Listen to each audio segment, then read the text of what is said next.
एक व्यक्ति कई वर्षों तक अपने गुरु के दर्शन के लिए जाता रहा। उपदेश सुनने जाता, सेवा करता, ध्यान का अभ्यास करता, लेकिन हमेशा उसके मन में एक कमी बनी रहती कि मेरे अंदर सुधार नहीं हो रहा। मुझे कितने वर्ष गुरु की शरण में गए हो गए, प्रवचन सुनते हो गए, लेकिन मेरे जीवन में उतना बदलाव नहीं आ रहा जितना गुरु की मुझसे परीक्षा अपेक्षा थी। एक दिन उसने सोचा कि शायद गुरु ही इस प्रश्न का उत्तर दे पाएंगे और वो गुरु से मिलने चला गया। गुरु ने उसे अपने पास बिठाया और उसकी समस्या पूछी।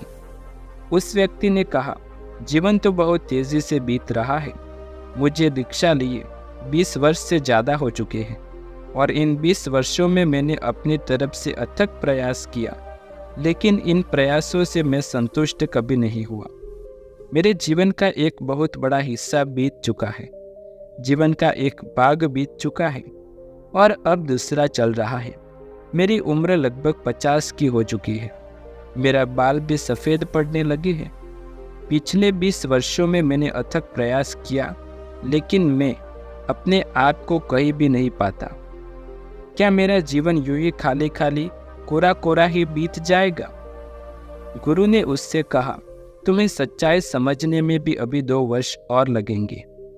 गुरु ने उसे बीजों से भरी एक पोटली देते हुए कहा, तुम ये बीज ले जाओ और यही अपने खेतों में तब बोने के लिए डालना जब 3 दिनों तक अच्छी बारिश होगी।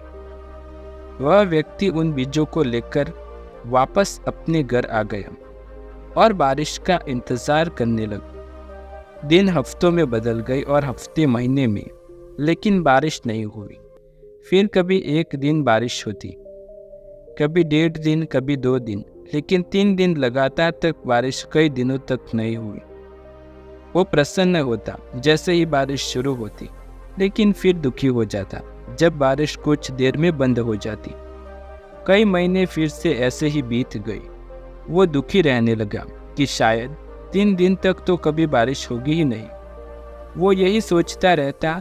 तभी एक दिन अचानक भयानक काले बादल आए और रात दिन लगातार 3 दिन तक बरसते रहे। उस व्यक्ति के अंदर अत्यंत प्रसन्नता का भाव जागा। उसने गुरु के दिए हुए बीज पोटली से निकाले और खेतों में बो दिए। अगले 2 महीनों में वो बीज अंकुरित हुए, बड़े और पेड़ बन गए, लेकिन उसे कुछ भी नहीं पता था कि किसके पेड़ हैं, क्योंकि उसने गुरु से बीज के बारे में पूछा ही नहीं था। तीसरे महीने उन पेड़ों के फूल आना शुरू हो गए और देखते ही देखते चारों ओर फूल ही फूल हो गए। तितलियाँ, मधुमक्खियाँ, भौरे और ना जाने कहाँ कहाँ से लोग उन फूलों को देखने और उनकी सुगंध का आनंद लेने आने लगे। इतने सारे लोग से तो वो अपनी पूरी जिंदगी में नहीं मिला था और न ही उसने एक साथ इतने सारे लोग पहले कभी देखे थे। वो बड़े आश्चर्य में था कि इतने सारे लोग आ कहाँ से रहे हैं, बिना बताए। मुझे जानते भी नहीं, पहचानते भी नहीं, मेरा इनसे कोई संबंध नहीं। ये लोग आ कहाँ से गए? बड़े आश्चर्य में था। लोगों ने उसकी बहुत तारीफ की, उसके फूलों की तारीफ की। कुछ ने उन्हें इनाम भी दिया और सभी ने उनके फूल खरीदे। उसके फूलों की खुशबू और उसकी प्रसिद्धि दूर दूर तक फैलने लगी।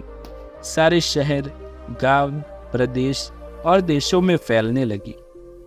ऐसे में उगते फूल, ऐसी खुशबू और इतने बड़े क्षेत्रफल में लगे फूलों की कभी किसी ने कल्पना भी नहीं की थी।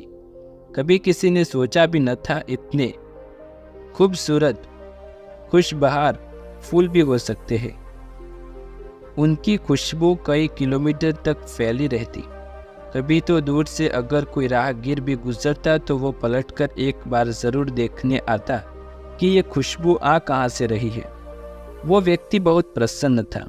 उसने सोचा कि मैं ये सब जाकर गुरु को बताऊं, लेकिन फिर उसे याद आया कि गुरु ने कहा था कि तुम दोबारा 1 साल बाद आज के ही दिन आना, उससे पहले नहीं। इसलिए वो बार बार अपनी उत्तेजता को रोकता और सहम जाता। यही समय पूरा नहीं हुआ था, इसलिए वो रुका हुआ था, लेकिन वो बहुत खुश था। उसने उन फूलों को बेचकर बहुत धन कमाया। एक आलीशान घर बनवाया और उसमें खूब खुशी से अपने यार दोस्तों के साथ रहता। बहुत खुश रहता, लोगों से मिलता और आसपास के लोगों से उसका बहुत मेलजोल भी हो गया था। वो अपने समाज का एक बहुत बड़ा मुखिया बन गया था। खूब मान सम्मान मिलने लगा था। लेकिन फिर धीरे धीरे गर्मी बढ़ने लगी। भीषण गर्मी पड़ी, फूल मुरझाए और कुछ समय पश्चात सारा खेत सूख गया और धीरे धीरे लोगों ने भी आना कम कर दिया। अब कभी कभी कोई इक्का दुक्का लोग ही उससे मिलने आते। फिर समय आया गुरु से मिलने का। वो गुरु के पास गया, उन्हें नमन किया। तभी गुरु ने कहा, मुझे कुछ भी बताने की ज़रूरत नहीं, मैं सब जानता हूँ। गुरु ने उसे बीज की पोटली दी और कहा, अब जाओ और इन बीजों को तभी बोना जब फिर से 3 दिन लगातार बारिश हो। वो व्यक्ति उन बीजों को लेकर वापस आ गया और थोड़ा दुखी भी हुआ कि वो गुरु को कितना कुछ बताना चाहता था। लेकिन गुरु ने तो पहले ही कह दिया कि वो सब जानते हैं, उन्हें कुछ बताने की ज़रूरत नहीं। वो इस बात से बहुत निराश था कि वो अपने मन की बात बोल नहीं पाया। लेकिन वो इस बात से अनजान था कि गुरु दूरदृष्टि रखते हैं, वो सब देखते हैं। वह घर आया और फिर से बारिश का इंतज़ार करने लगा और वह बहुत खुश भी था कि मुझे फिर से बीज मिल गई। फिर वही फूल उगेंगे, फिर चारों तरफ सुगंध फैलेगी, फिर दूर दूर तक मेरी ख्याति फैलेगी। लोग मुझे नाम देंगे, मेरी प्रशंसा करेंगे, मेरे फूलों की बिक्री होगी, मुझे मान सम्मान मिलेगा। इन सब बातों के बारे में सोचकर वह अंदर से गदगद हो जाता। बार बार इन बातों को सोचता, बीजों की पोटलियों को देखता और प्रसन्न होता। ये कई दिनों तक चला और वह बारिश का इंतज़ार कर रहा था, लेकिन बारिश नहीं हुई। जब भी हुई तो 1-2 दिन, लेकिन 3 दिनों तक लगातार बारिश नहीं हुई। कई महीने बीत गए। अब वो थोड़ा उदास रहने लगा कि क्या इस बार 3 दिन तक बारिश नहीं होगी। कई गुरु ने इस तरीके से मुझसे कुछ समझाने का प्रयास तो नहीं किया जो मैं समझ नहीं पा रहा, क्योंकि अब तो बारिश हो ही नहीं रही। और वह मन ही मन तुलना भी करने लगा कि पिछली बार तो इतने दिनों में बारिश हो गई थी, लेकिन इस बार तो उससे भी ज़्यादा दिन बीत गई और बारिश अब तक नहीं हुई। फिर एक दिन काले बादल आए और 3 दिन तक रात मूसलाधार बारिश हुई। इस बार इतनी बारिश हो गई कि उसके खेत की मिट्टी का ऊपरी का हिस्सा बह गया। वो ये सोचकर परेशान हो गया कि इस बार ज़्यादा समय लग जाएगा खेत को तैयार करने में, क्योंकि मिट्टी की ऊपरी परत बह गई। फिर जैसे तैसे करके बारिश रुकी। उसने बड़ी मेहनत से खेत तैयार किया और बीज खेत में बो दिए। लेकिन इस बार उसने गुरु से नहीं पूछा था कि ये बीज किसके हैं। उसने खुद ही कल्पना कर ली कि ये उन्हीं फूलों के बीज होंगे। धीरे धीरे बीज अंकुरित हुए, बड़े हुए और उनमें फूल आने लगे। लेकिन वो ये देखकर हैरान हुआ कि इस बार फूल इतने छोटे क्यों।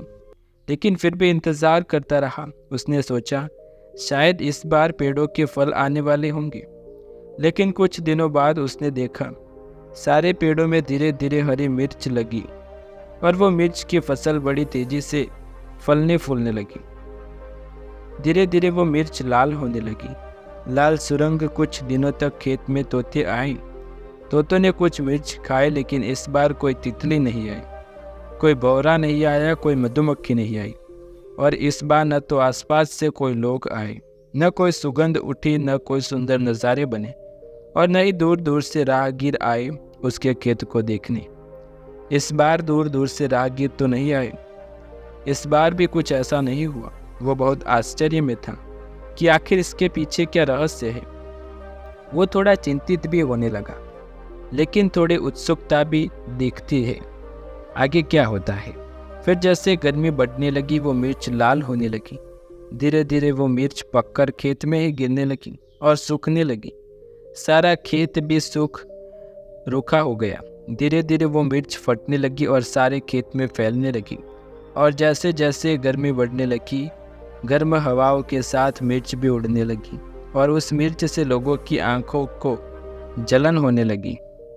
अब लोगों ने दूर दूर तक और आना ही छोड़ दिया। वो रास्ता ही छोड़ दिया और वहाँ जा रहना हवा फैलती, लोग परेशान होने लगे। बहुत भला बुरा कहते उस व्यक्ति को इस मूर्ख ने ये क्या कर दिया। अगर इसने इन मिर्च को बो दिया था तो फिर बाजार में जाकर इन्हें बेच देता या फिर इनका कुछ इंतज़ाम करता, लेकिन इसने इन मिर्च को खेत में ही गिर जाने दिया और अब ये मिर्च लोगों की आंखों और गलों में चुभ रही है। लोग उससे बड़े नाराज़ रहने लगे और उसके खेत के आसपास जितने भी पशु पक्षी थे वे सभी वहाँ से पलायन कर गए। वो बहुत डरा हुआ था, वो अकेला पड़ गया। अब वो किसी तरह से खुद को बचाना चाहता था क्योंकि आंख और गले में मिर्च लग रही थी। वो दिन रात अपने मुंह को कपड़े से ढक कर रखता और हवा के विपरीत दिशा में बैठकर खुद को बचाने का प्रयास करता। यह सिलसिला कई महीनों तक चलता रहा। उसकी गुरु से मिलने की प्रचंड इच्छा थी, लेकिन गुरु ने पहले ही बोल रखा था कि साल भर बाद आज के ही दिन तुम आना। यह बहुत परेशान था। उसके लिए एक दिन काटना बहुत मुश्किल पड़ रहा था, लेकिन किसी तरह से वो दिन आ गया जब वो अपने गुरु से मिलने जा सकता था। वो गुरु के पास गया और अपना सारा हाल सुनाना चाहा, लेकिन गुरु तो पहले से ही सब जानते थे। गुरु ने कहा, मैं सब जानता हूँ तुम्हारे साथ जो हो रहा है, लेकिन अगर तुम समझ पाओ तो। गुरु ने उससे पूछा, क्या तुम कुछ समझे? इन 2 सालों में मैंने जो तुमसे कहा था, अभी तुम्हें 2 साल और लगेंगे। तुमने क्या समझा? सबसे पहले तो तुम ये समझो कि तुम कौन हो। पता है तुम कहाँ से आए हो? क्या तुम अपने पैदा होने का पता है? उससे कहा, नहीं, मुझे नहीं पता कि मैं कैसे पैदा हुआ। जब मैं समझने लायक हुआ और लोगों ने कहा वो तुम्हारी माँ है, इसी ने तुम्हें जन्म दिया, तब मुझे पता चला कि इस माँ से पैदा हुआ हूँ, लेकिन मेरे पैदा होने का मुझे पता नहीं। गुरु ने कहा कि तुम्हें याद नहीं कि तुम कैसे पैदा हुए, तुम्हें याद नहीं कि तुम्हारे माँ बाप कौन हैं। तुम्हें बताया गया कि ये तुम्हारे माँ बाप हैं, तब तुमने जाना कि ये तुम्हारे माँ बाप, तुम इन्हीं से पैदा हुए हो और फिर तुमने परिवार बनाया। क्या तुम्हें याद है कि तुम अपने परिवार को अपने साथ लेकर आए थे? क्या तुम याद है कि तुम पैदा होते समय अपने साथ कुछ लाए थे? वो बोला, नहीं, मुझे याद नहीं, मैंने अपने साथ कुछ लाया था। तब गुरु ने कहा, क्या तुम्हें याद है कि तुम आज जो समझ रहे हो, तुम्हें इतना ज्ञान है, तुम इतना अध्ययन किया है, तुम विद्यालय गए, तुम्हारे इतने सारे दोस्त हैं, तुम्हारे बाल बच्चे हैं, तुम्हारी बीवी है, क्या इसमें से कोई भी ऐसा है जो पैदा होते वक्त तुम्हारे साथ था, या जब तुम्हारे माँ बाप ने उन्हें बताया कि तुम हमारे बच्चे हो तब भी क्या तुम इनमें से किसी के साथ थे? उसने जवाब दिया, नहीं। तब तुम एकदम अकेले थे। गुरु ने पूछा, क्या तुम्हारे पास कोई पैसे थे, कोई धन दौलत थी? क्या कोई ऐसा इंतज़ाम था जिसके सहारे तुम अपना सारा जीवन निर्वाह कर सको? तब उसने कहा, नहीं, मेरे को तो जो मेरी माँ देती थी मैं वही खा लेता था। और क्या तुम्हारे पास ऐसी कोई भविष्य की चिंता थी? कल तुम्हें दूध मिलेगा या नहीं मिलेगा, फिर रोटी मिलेगी या नहीं मिलेगी? क्या तुम इसको लेकर चिंतित रहते थे? तब उसने कहा, नहीं, मैं चिंतित नहीं रहता था। मुझे जो मिलता मेरी माँ देती, मैं उसे खा लेता। मैं किसी का इंतज़ाम नहीं करता था, या मेरे पिता कहते कि बेटा ये मांग रहा है, लेकर आ जाओ। 50 साल गुजर गए, अगले 50 साल गुजर जाएंगे, लेकिन ये मैं कहीं नहीं जाने वाला। जो ये कह रहा है कि वो फूल मेरे थे, सच बताओ, क्या वो फूल तुम्हारे थे? जो यह कह रहा है कि मैंने ये बीज लगाए, क्या ये तुम्हारे बीज थे? तुम्हारा यहाँ कुछ भी नहीं, तुम हो ही नहीं। तुमने मान लिया कि तुम हो, और इसे मान लेने से ही ये सारा संसार बनाया है। मैं ही तुमसे कह रहा हूँ कि मैंने ये फूल लगाए, मैंने फूलों की खेती की, मेरी प्रशंसा हो रही है, मेरी प्रतिष्ठा बढ़ रही है, मैं मुखिया बन गया समाज का। मैंने बहुत मेहनत की। क्या किया तुमने? क्या उन बीजों को तुमने बनाया था? क्या उन्हें धूप तुमने दी थी? वो निःशब्द खड़ा था, उसके मुंह में कोई शब्द नहीं थे। अब उसके पास ये भी कहने को नहीं बचा था कि वह 20 साल से कुछ कर रहा है, वह ध्यान करता है। तब गुरु ने कहा, तुम मुक्त हो, तुम पहले दिन से ही मुक्त थे। ये तो तुमने खुद ही बेड़ियाँ लगाई थी, और वो बेड़ियाँ मैं की बेड़िया तुमने ये बेड़िया लगाई हुई है, 20 साल से कर रहा हूँ और ये बेड़िया रास्ते की सबसे बड़ी रुकावट है। ये मैं नहीं तुम्हें गहरे ध्यान में उतरने देता। ये मैं ही हूँ तुम्हें यहाँ से मुक्त नहीं होने देता। तुम ये मानो कि तुम हो ही नहीं, पर क्या तुम्हें लगता है कि तुम हो? मैं फिर पूछता हूँ, क्या तुम हो? क्या तुम्हें पता है कि तुम आए हो? क्या तुम्हें पता है कि तुम पैदा हुए? नहीं, मुझे कुछ याद नहीं। तो फिर तुम हो ही नहीं, तुम बस मान के बैठे हो। जो कुछ तुम्हें दिख रहा है वो सब तुम्हारा है। तुम्हें कुछ भी पता नहीं। तुम्हें तो कपड़े पहनाए गए, तुम्हें साफ सफाई से रहना सिखाया गया। तुम्हें ये भी पता नहीं था कि कैसे खाना है, कैसे पीना है। तुम्हारे मुंह में स्तन को लगाया गया, अब तुम्हें दूध पीना सिखाया गया। क्या प्रयास किया तुमने अपनी रोटी अपने दूध के लिए?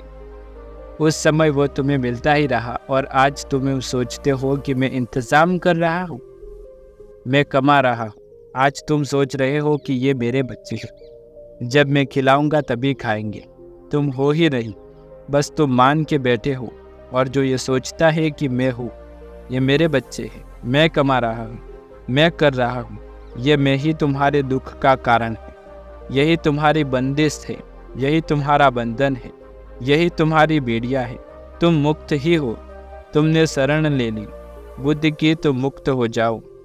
तुम मुक्त ही हो और तुम्हें सब कुछ मिलता ही रहेगा।